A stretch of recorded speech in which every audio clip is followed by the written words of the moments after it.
Today on the Potential Psychology podcast. I have to. It feels arduous. Yeah. And so I've started trying to say to myself, I get to.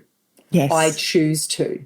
It is hard. There are many different things we need to hold ourselves accountable for. But by their very nature, if we have to hold ourselves accountable, there's some form of blockage and willpower required. So, for me saying, I get to get up in the morning and go down to the beach to exercise rather than have to, which just adds this kind of other layer of stress and overwhelm and feels like kind of unfair, I have to do all these things. Yeah. It's an obligation. Yeah, and it's very different because we do get to choose and we do get to say to ourselves, who do I want to be? How do I want to show up?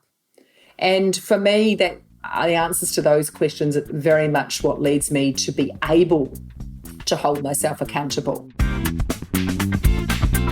Welcome to the Potential Psychology podcast. I'm your host, psychologist Ellen Jackson, and this is the show in which we explore what it is to be human and how we as humans can fulfill our potential. Hello, this is the Potential Psychology podcast and our special series, How to Thrive. I'm Ellen and I'm here with my co-host, Marie McLeod. Hi, Marie. Hey, Ellen. How are you going? Good. What are we talking about this week as we discuss how to thrive? Today and this week, we're talking about accountability.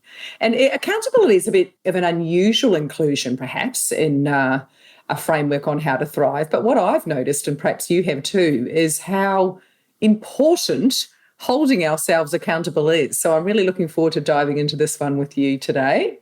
Fantastic. Yes, and it is one of my favourite topics, accountability and goal setting. And this is the third letter in the Beacon framework that we are working our way through. For those who perhaps are tuning in for the first time, can you give us a really quick rundown on Beacon? So Beacon is the framework that we're working with. It's a framework I created, evidence-based around how to thrive. And we are touching in on each of the letters: B for belonging, E for engagement, A, which is today, for accountability, C for compassion, O for optimism, and N for nurture, which is about our physical health. And so just every week we're giving you a tiny tweak as a quest that our listeners can go away and do, and that we are doing too. And so perhaps we better debrief on last week's quest before we dive into this week's. What do you reckon, Ellen? Excellent idea. So last week we spoke about engagement being that experience of being in flow, that moment perhaps, or those series of moments where it feels like time is standing still and passing quickly at the same time, because we are really doing something that plays to our strengths as individuals, our psychological strengths. So we both set ourselves a little quest to have a look at our VIA strengths survey results. We've both done them, if not multiple times before. Yep. What did you find and what did you practice perhaps this week, Marie, around strengths and engagement? Yeah, so I went and took a look at mine, and I had done mine last year, and I'd done that because I became part of a new team at that time for the documentary, and we had asked everyone on the team to do it. And so I redid it then so that we could share with each other and have a conversation about that. So it wasn't terribly long since I'd done it. And one of the things I think I did mention last time, that because I've been in lots and lots of coaching, perspective came up for me. But my strengths are creativity, kindness, honesty, zest, and self-regulation, which is very rare to have in the top strengths. That is very rare because almost everyone I debrief has it down the bottom, including myself. Everybody has it down the bottom. And sometimes it doesn't, things fluctuate a little bit. So sometimes, things might change around a little bit. I might have judgment, sometimes comes in my top five. But self-regulation, I think that's because of my sort of, my ADHD tendencies, that self-regulation has been a learnt strength to sort of counteract that. So I in my later years and with greater insight, I think that's why I have become someone with self-regulation where it isn't very common, I agree, in people I see as well. So for me, what I was thinking about was I'm very curious and conscious about times when I overplay my strengths. I don't know that I underplay strengths. Maybe that's my sort of zestiness, but as often as I overplay them. And so for me, that can look like too much zest, too much energy for certain people or at certain times. And, kindness is another one too, that for myself, but also for people that I coach, that, too much kindness to others and not enough for myself, I have to keep in check. And I have to admit that I've been having a little bit of a chuckle to myself because this weekend we finally got to visit my brother, who has a farm down in the Otways. And he's actually a pilot and his wife's a surgeon, but they have a farm, and through lockdown, he hasn't been flying, of course. And so he has now 70 sheep that have been lambing. And my daughter had been saying, "Oh, Mum, can we have one of Uncle Rob's lambs?" And I was like, absolutely not. We live at the city, first of all, and we have enough trouble looking after all of ourselves at times. What did we come home with, Alan? Was this overplaying your strength of zest? This was overplaying a lot of strengths, I think. The overplay of strength of kindness to Jess and to the lamb, and creativity, thinking, I can make this work, So, there were no more lambs. They were all finished. It just so happened in the time that we were there, a mummy sheep became sick and then died, leaving a little lamb that was going to be all alone. Orphan lamb. Oh, no. And so there was no milk powder left over. There was nothing for this little lamb. And I'm calling my husband, who's going, "You are not doing that. We live in Metro Melbourne. He's all prudence." He's like, "What are the council regulations?" So we arrive home, and his first thing is, the council regulations say no livestock must live in our municipality. Yeah. Don't tell the council. He'll be gone again in a few weeks. We just need to feed him up so he's strong enough. But for me, it was just a perfect example of the different strengths. My husband went straight to the rules and I went straight to the heart, And so as I was driving back thinking, where are we going to find, the special milk replacement stuff in the city? Like, no one feeds calves and the thing's bleating in the back and everything. I'm thinking, what on earth have I done? Because Jess was just like, "Mum, it would mean the world to me, and I'll work so hard at my exams." And, and she really is so in love with animals, and it brings her so much joy. So, my other part of the positive psychology brain was going, imagine how much positive emotion it will bring to our family. Imagine how much community connection when people bring, their kids around to pat the lamb. So anyway, that's what happened, and that was my funny little overplay of strengths. So, Ellen, how did you get on? Hopefully you didn't do anything quite as crazy. I have not added any additional livestock or family members to my family over the course of the last week. It was interesting, actually, because we did touch last week on this idea of strengths being a very individual thing, and that even if you have a couple of similar strengths, that combination of strengths can wire people up to live and experience the world quite differently. And as you were going through your top strengths, Marie, I realised that we had absolutely no overlap whatsoever. And mine are all completely different. That's why we work. Mine are all head strengths, which probably doesn't surprise anybody who knows me well. I don't have so many heart strengths, sadly. Something that I consciously do try to work on in terms of developing strengths, because we can do that. So mine are judgment, which I think you did mention last week as well, is not about being judgy. I know sometimes when people see judgment as one of their top strengths, they're like, "Oh my God, that's awful. I don't want to be." But it is about how we synthesize information and come to decisions. Yeah. So it's often about making sure, not necessarily consciously, but it's just a natural wiring to look at all the different perspectives and try and, synthesize the information before you come to a decision. So that's very much me. Perspective is one of mine, as well as curiosity and love of learning, which are two that I have reflected on a lot in the context of producing this podcast, because I think it really has given me an opportunity to exercise my strength of curiosity in particular. One of the things that I love is that I get to ask questions and absolutely be curious about a whole range of topics with people. And so that is a strength that I think in the last couple of years as I've been doing this has been something that I've really been able to play to a lot. maybe overplay. And perspective as well, because you get to share wisdom and be curious and learn. And perspective as well. Yeah, absolutely. And love of learning is another one as well. So again, talking to, in most of our episodes, a different person every week, and I get to learn as I go, which really does, it fuels and re-energizes me. And I think, in the context of our conversation today about accountability, one of my really strong professional interests is around motivation and what contributes to our motivation. So playing to your strength is a great contributor to motivation. Yes. It keeps me going. It keeps me producing this podcast season after season after season. Yes. Because I actually get as much energy and inspiration and excitement from each of the conversations that I have. A lot of the production pieces that I thankfully now outsource to a wonderful team, I do in part because none of those bits play to my strengths. Audio editing, putting together the promotional material, the website, none of that particularly plays to my strengths at all. Not So me I allow either. others in the team to play to their strengths in doing those pieces of the full exercise.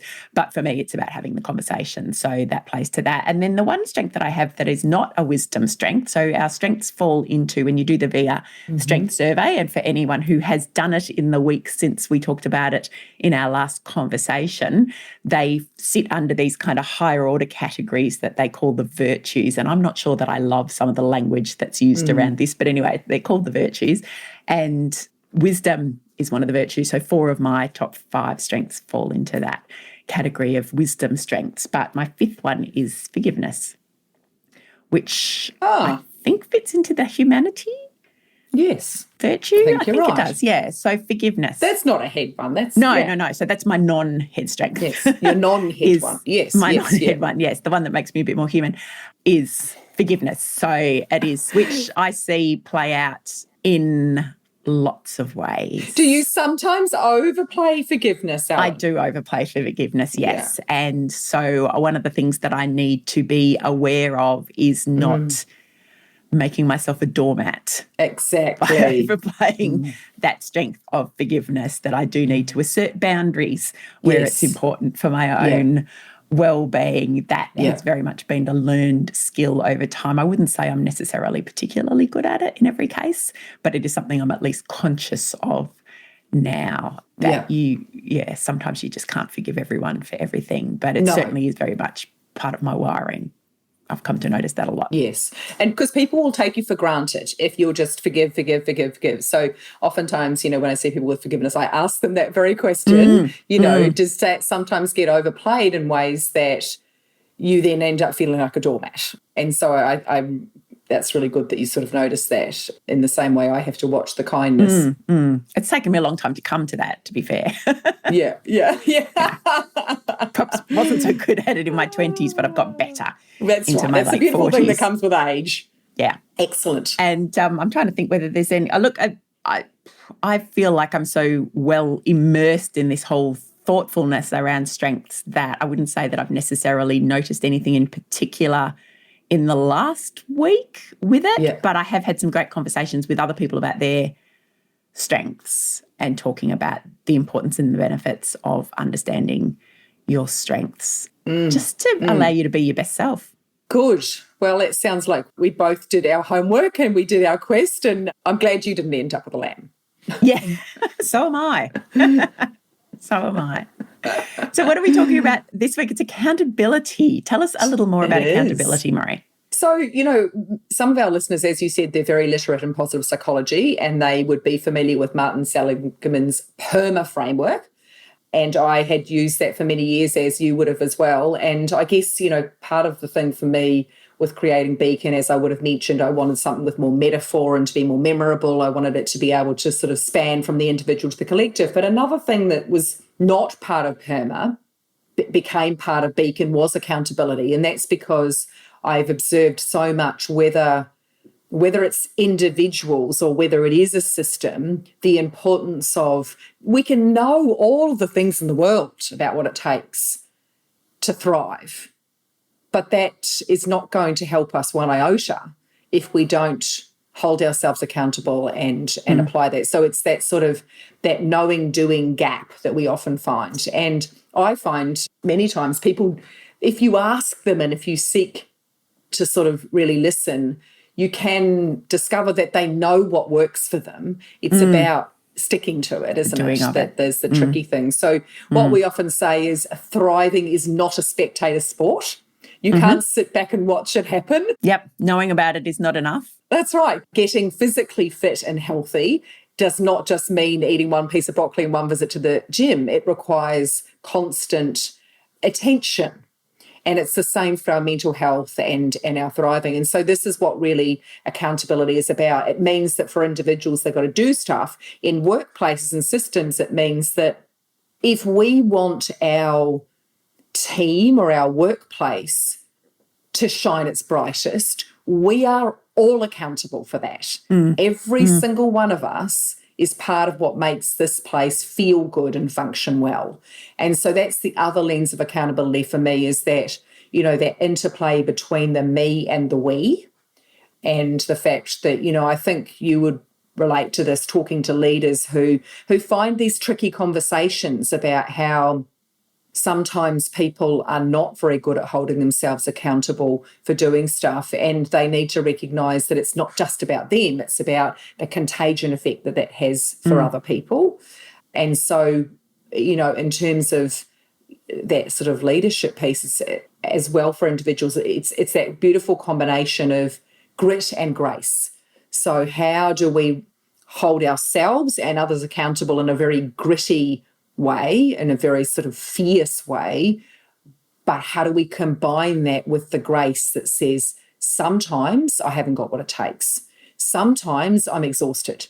Sometimes I'm legitimately overwhelmed, depleted, kept up at night by a barring lamb, or, you know, whatever it is. There are days when it's okay to say, I don't have what it takes. But we can't do that every day, right? We can't make those excuses every day. So accountability is about holding ourselves accountable for doing what we need to do to thrive, but it is also about knowing that sometimes we pull back from that sort of grittiness with grace. And so this beacon beam has got, like engagement had a lot of E's, this has got a lot of G's. It's about goals, it's about grit, it's about grace, and it's about growth mindset. And growth mindset is really about knowing that we can change and we can thrive more if we put in effort and we're intentional. So that's what accountability is about. That was a long answer, Ellen. I'm sorry. No, that's okay. That's okay. Well, I'm going to ask you now for a practical example. Where do people perhaps struggle with accountability, and why? Well, I think that's a great question. I think it is a big source of struggle, and you will have had so many coaching clients over the years that come and they, as I say, they know what to do, they don't do it. And I think that people will often make excuses of, I'm too busy, it's too hard, I'm just not that kind of person, I don't have time, I'm not worthy, you know, of looking after myself. Are some of the things that people might say, that they just don't prioritise themselves amongst the busyness. So they have all of these, what I would call kind of back doors that they sneak out in terms of why they can't, rather than why they can. And so I think that tied up in putting ourselves first, thinking that, you know, maybe it's, I'm just not an exercise person, you know, I'm a busy person, I'm a this person, that person. There is a relationship between this and our identity, who we see ourselves now and how we see ourselves in the future. And I just discovered that you have a master's in this, Ellen, so I bow down to your greater knowledge about sort of goal setting and motivation. But what I know from my sort of limited expertise in this is that how we see the future affects what we will do today. And so if I see myself in the future as being someone who is in a career I love and who is strong and healthy and connected, what does that mean for what I will do today? And how do these things fit with how I see myself? So for many, many, many, many years, I saw myself as someone that didn't exercise. I thought I couldn't, shouldn't, and wouldn't set foot in a gym. And that's just a belief that I held about myself, and therefore I did not exercise. And so, you know, it is a complex thing again, that some of the reasons we don't do it are tied in with beliefs that we hold. And so again, this is where it's good to work with a coach, to sort of unravel some of these stories that we tell and some of these beliefs and how it is impacted by our identity. But in a sort of very simple way, we need to find out we need to know what to do. That's the first bit. And in some ways, the easy bits, what is going to help me thrive? And you and I are sharing little quests around that. So how are people going to hold themselves to those things? There's the what, but it's also, why does this matter to me? Really deeply. Why does it matter? For the sake of what will I get up at 6 a.m. every morning and exercise? For the sake of what will I take time for some mindfulness? For the sake of what will I eat healthily? For the sake of what will I take time to connect with other people? And so I think that those are all kind of components, and we need to make personal commitments, and we need to kind of break it down into tiny pieces. And that's the piece that really fascinates me, that why piece. I mean, we use this term why, I found my why, and we use it so flippantly these days. What was the difference? What was the why for you in making that shift from being that I'm not an exerciser person to somebody who does exercise? How did that work for you to make that shift?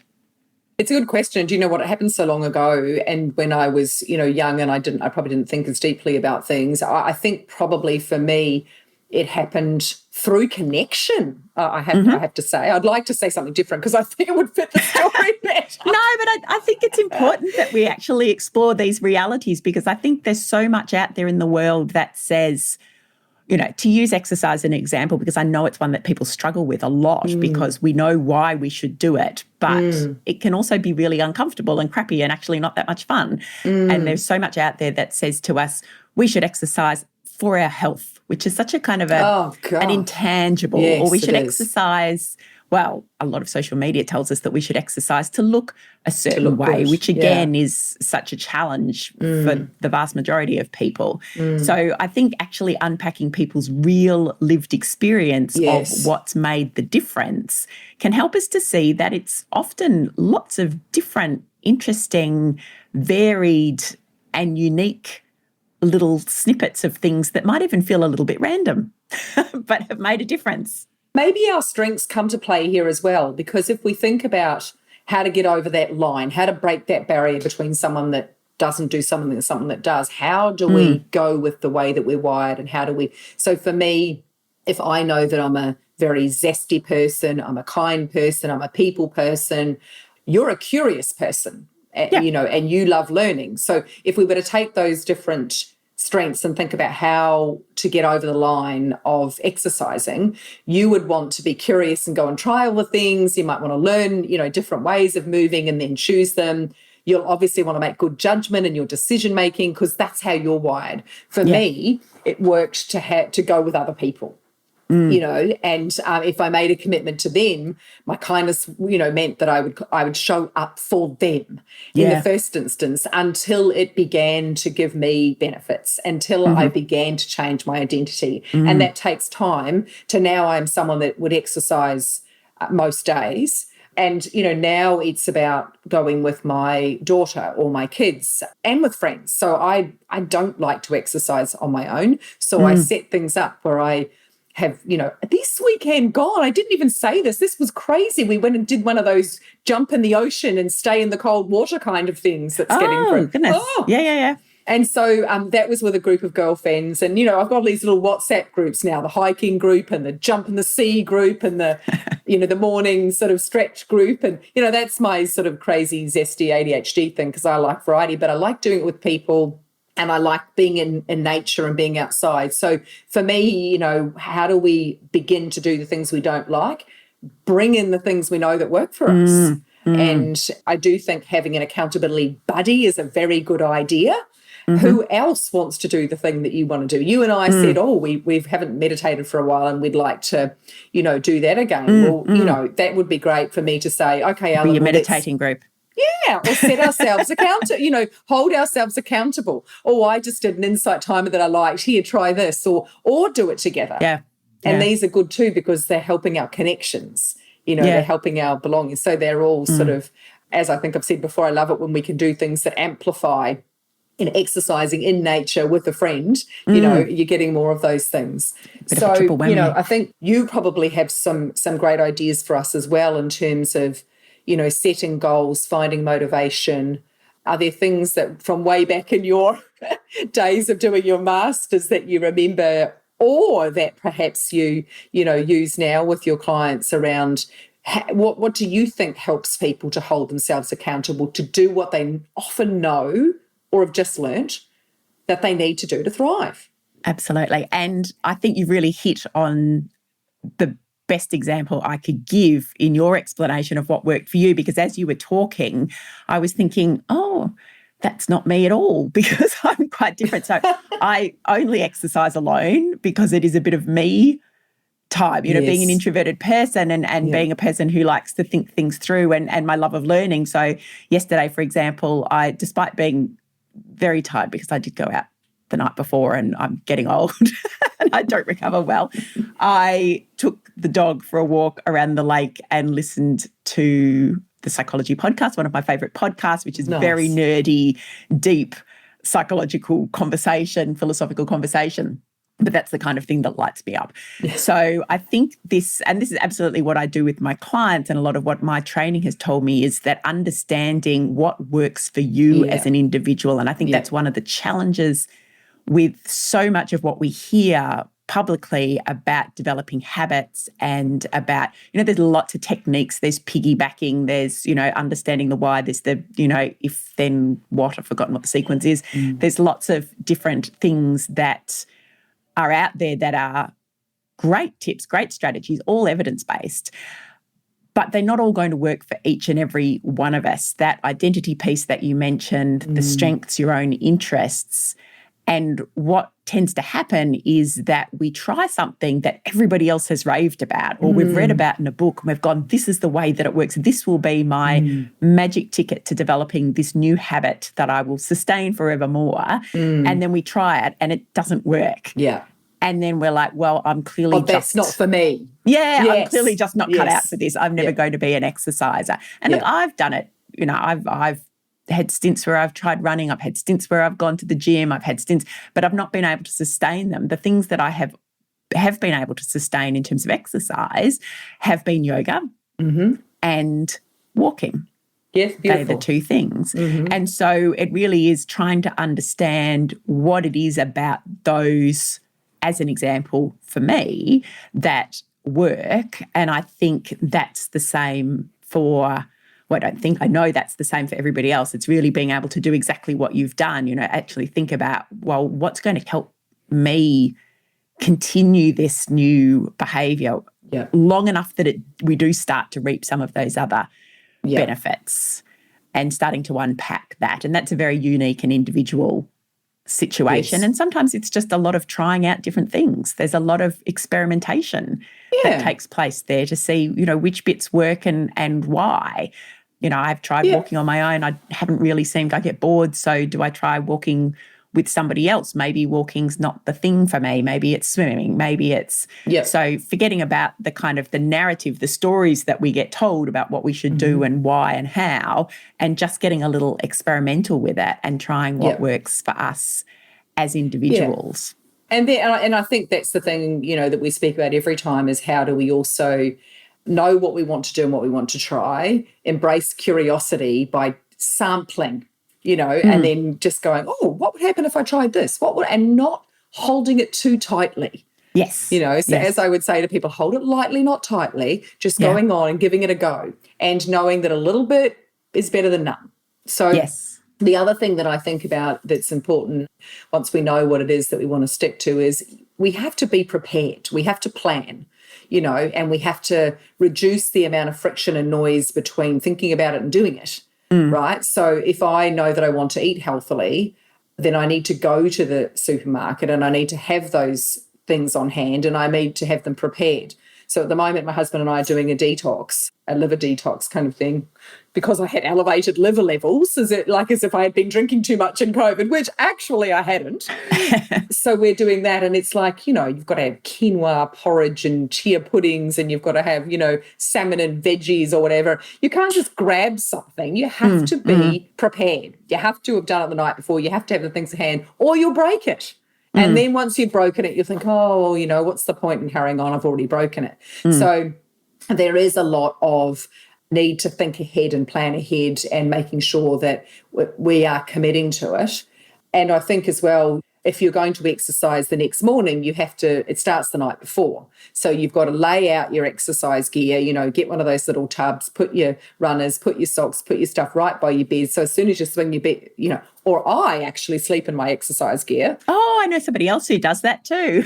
And so there is no excuses. And, I do get very grumpy if anything interrupts that path between when I get up and when I get out the door, because the reason I get grumpy is because I fear I will... Can see the risk in there. I will get drawn off path and then I won't want to do it. And it's not something that I enjoy until afterwards, oftentimes. And so the dopamine kind of hasn't kicked in and you're using a lot of willpower. So we know willpower is higher in the morning than it is in the evening. So I think trying to do new things that require us to hold ourselves accountable are better earlier in the day. And willpower is a muscle that gets worn out. And so if we are trying to regulate ourselves in too many ways, we'll get depleted. So don't try and do a bunch of habits, and don't try and do habits or practices that are too long.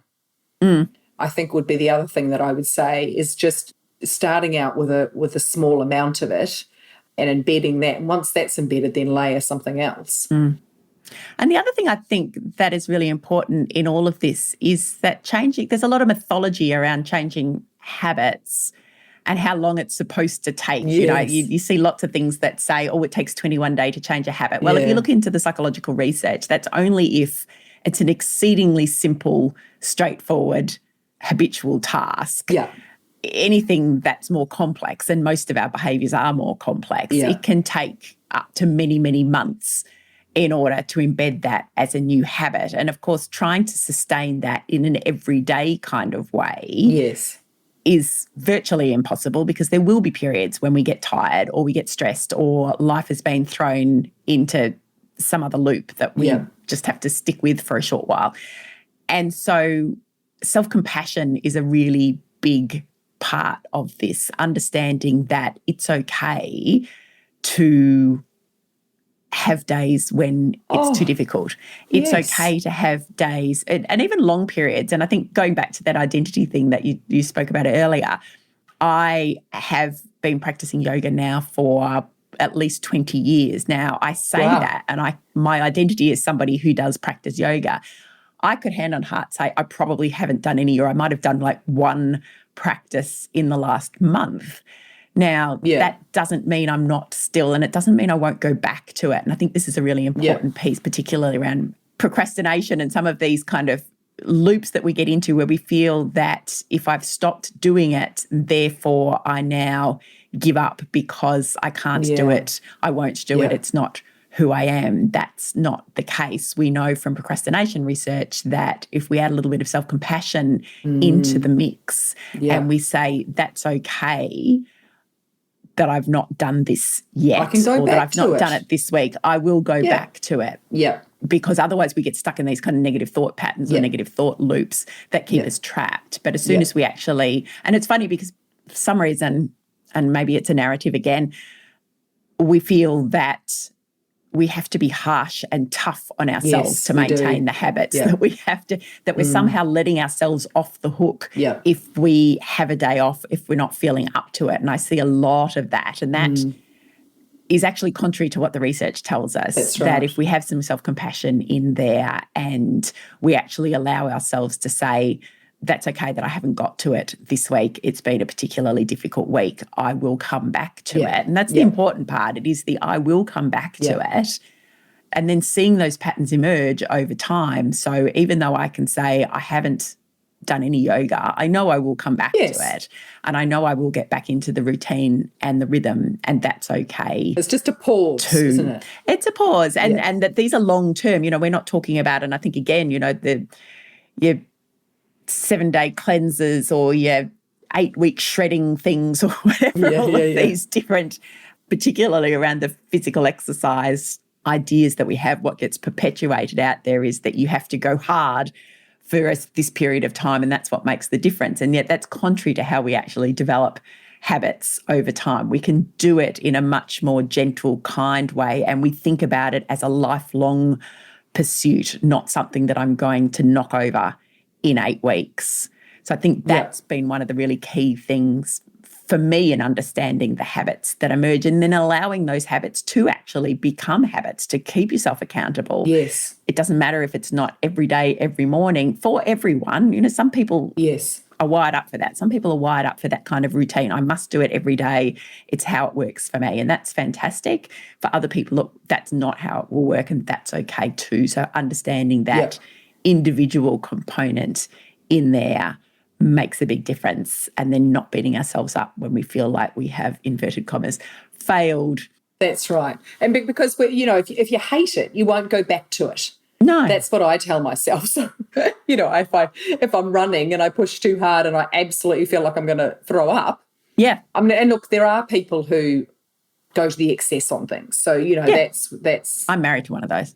So, yes. All or nothing. But for me, I'm always thinking, how do I keep this as enjoyable? Like push myself enough so that it makes a difference, but not so far as I hate it. And our brain craves novelty.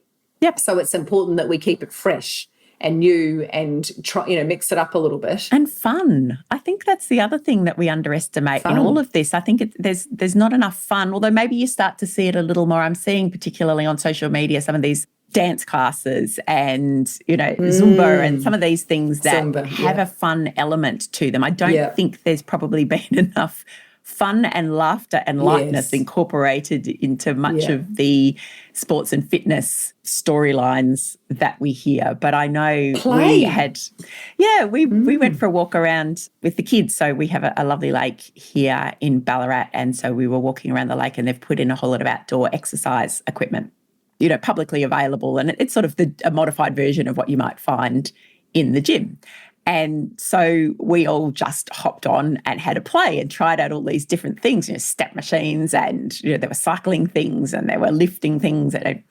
And for me, I haven't done it, but I think I might at some stage. Maybe I should make myself accountable to this while we're talking about it on the podcast.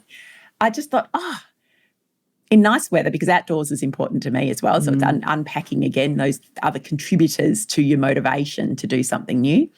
And outdoors is important to me. And so this is outdoors, and it's a little bit fun, there is novelty, and it's just new. And I thought maybe I'll go and say to my husband, maybe we'll just go and, we'll just have a play and try these things out and just have a little bit of fun with it, just out of that curiosity piece in there as well. And I would never underestimate the importance of that, making it fun, keeping it light, and just, again, see what happens, see it as an experiment.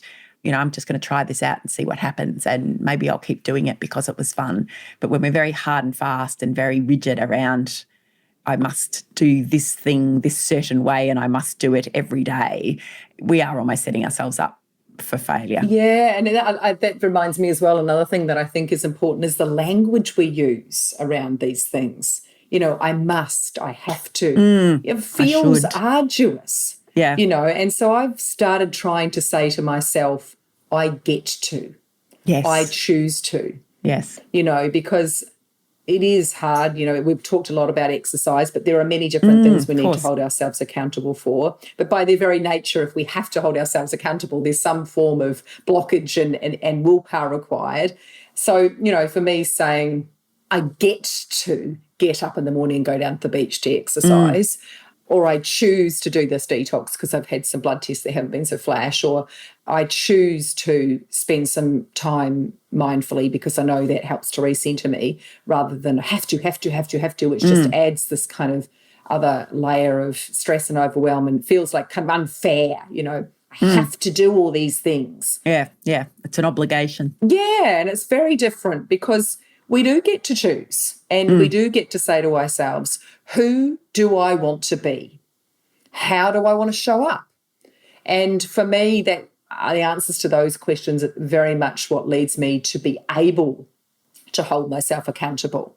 If I want to show up energetic, because, like I have zest in my strengths, and I'm sure it's an absolute surprise to anyone, but I am zesty and I am energetic. And so if I want to show up with energy and enthusiasm and my brain really sort of firing on all cylinders, then I know exercising early in the day helps me to do that.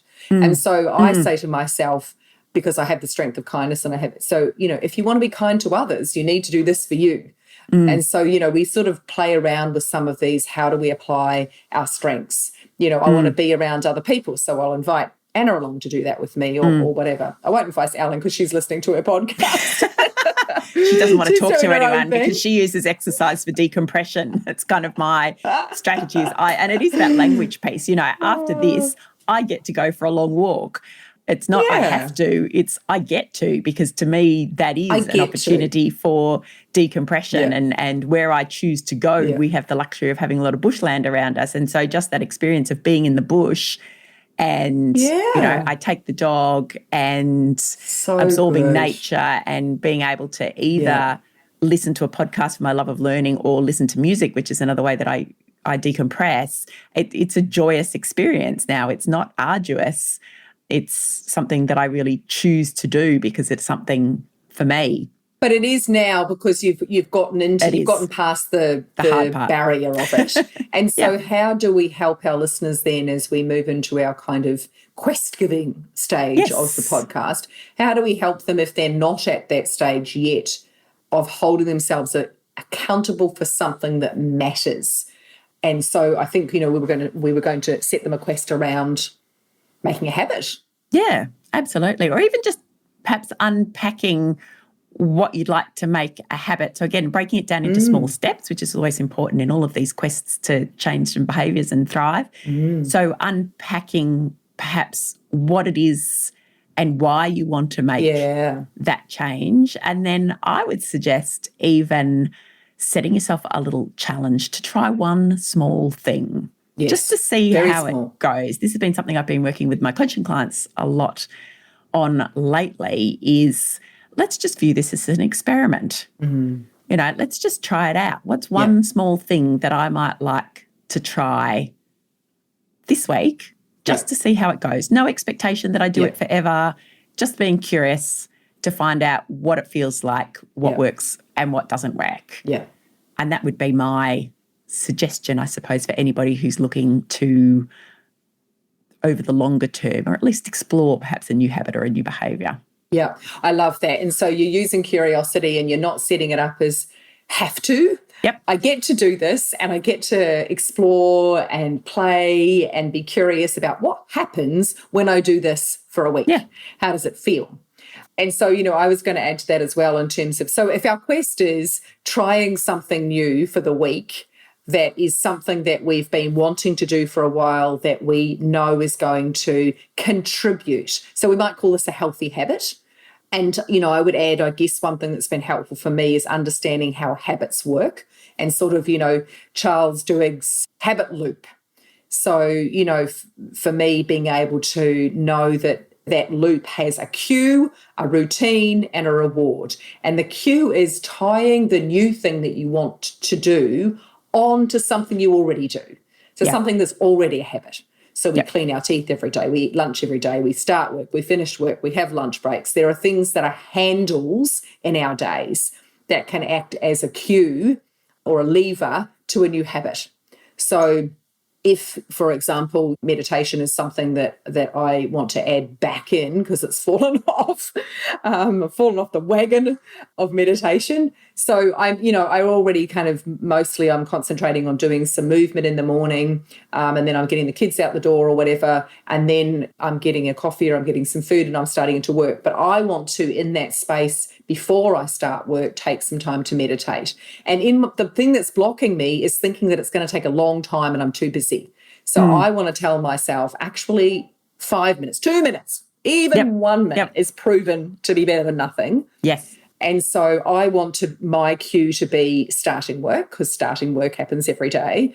So starting work is the cue. The routine is the 5 minutes of meditation. And the reward is that I get to go and grab my coffee and start work. Alan, you might say, well, I want to do 5 push-ups a day. And I know that I clean my teeth before I go to bed. So I'm going to, every time I clean my teeth, I'm going to get down and I'm pretty sure you're going to hate it. Maybe down dogs would be better for you. Yes, down dogs would be better for me. Maybe you could do some sun salutations. Yes. That would be better for me. As you were winding down for bed, that might be better anyway. But tying them on to something we already do, doing the action, and then a little reward, because our brain craves that dopamine reward. And the reward might be as simple as ticking it off, even just mentally ticking it off. Good, I did that. And I said I'd do it for a week. Tick. That's day 1. That's day 2. It might be messaging your accountability buddy. It might be having your coffee. It might be going to bed. Whatever it is that follows that you get to move on and progress, because your brain likes that. And if we want our brain to kind of keep doing it, so cue, routine, reward. We'll put it in the show notes. And if anyone wants to look up Charles Duhigg's habit loop, they'll find images of that anyway. So my one's going to be that I'm going to commit to is that meditation thing, because I've been trying to sort of do that for a while in my head, and it hasn't been translating into action. Into practice. Yes. What might you have a go at? And I will, because I did put it out there. It's not the outdoor exercise equipment, because I think that's going to take a little longer to get organised. But I will.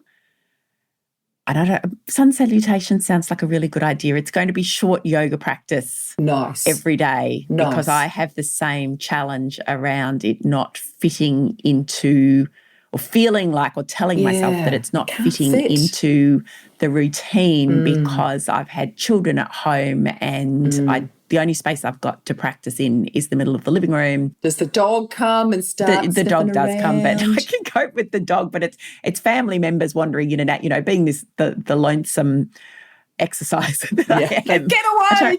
I don't want people around me.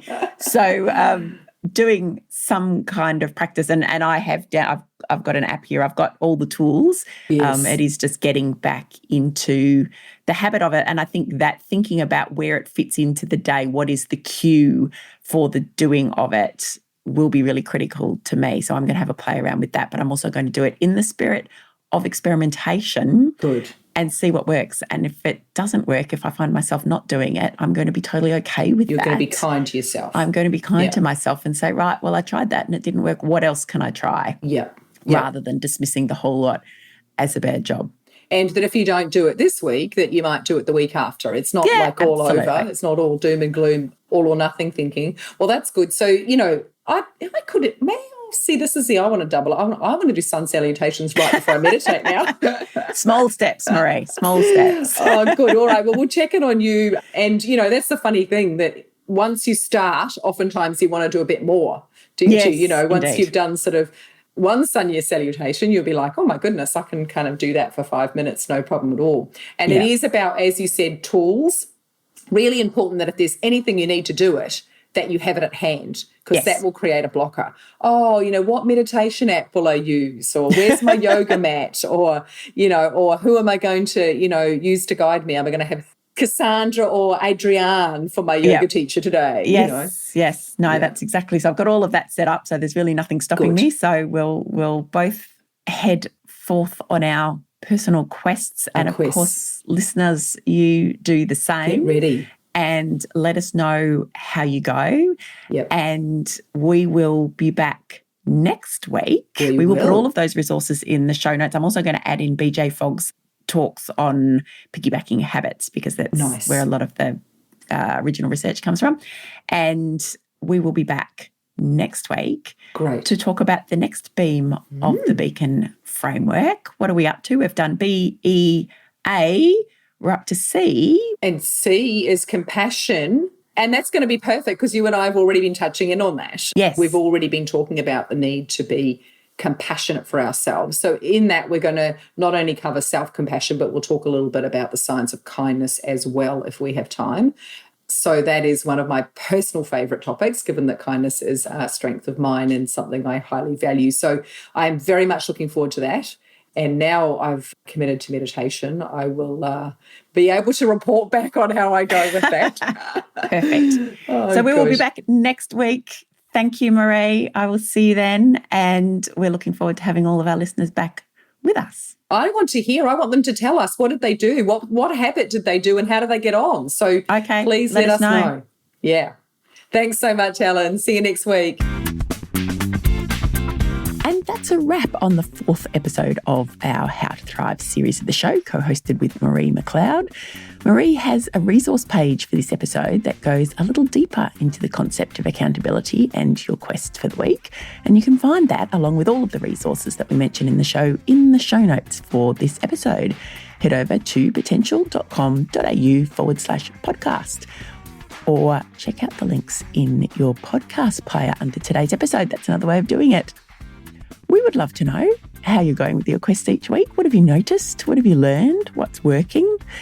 We have a brand new email address for podcast correspondence just like that. It is podcast@potential.com.au. So please let us know how you're going. And if you need a little bit of coaching on your quest, we can do that too.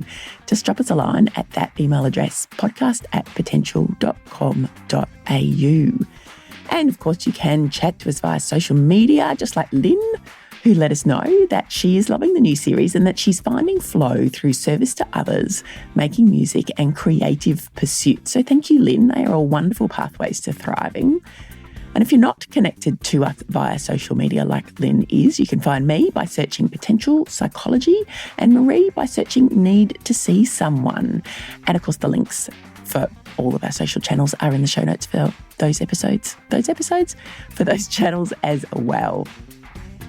And now time for a little update on my new online Little Lessons for Leaders masterclass, Creating Hard Stops on Meeting Creep and Zoom Gloom. We are now open for enrolments, which is really exciting. If you pop over to potential.com.au, you'll find all the details of the program. And I created this program because we know that work from home and hybrid work, so some office and some home, is absolutely here to stay. But I have heard client after client in recent months lament the fact that there are some unexpected challenges with this way of working for both leaders and their team. So we love the flexibility, but there are too many meetings and there are blurry boundaries between work and home, and there's just not nearly enough bathroom breaks, which of course is no way to thrive. But also we know that disruption on a global pandemic level brings opportunity, and there are some really simple steps that you can take as a leader to create a better hybrid workday for your team and yourself that fuels happiness and health and productivity and purpose. And this masterclass will take you through those steps and help you to create a much more intentional workday for everyone. There's plenty of tips and strategies there from great leaders, people with remote work expertise. It's all best practice stuff. And a really important side benefit of this little program is that it's a great way to create positive mental health at work too. So to find out more about the Little Lessons for Leaders Masterclass, Creating Hard Stops on Meeting Creep and Zoom Gloom, head to potential.com.au. And I think that's about it for me this week. Best of luck with your new quest. This week's quest for new habits and accountability. Next week, we'll be back to talk about compassion. So compassion for others and compassion for yourself. And we're really looking forward to that and having you back to share that with us. But in the meantime, as always, go forth on your quest to thrive and take small steps to fulfill your potential.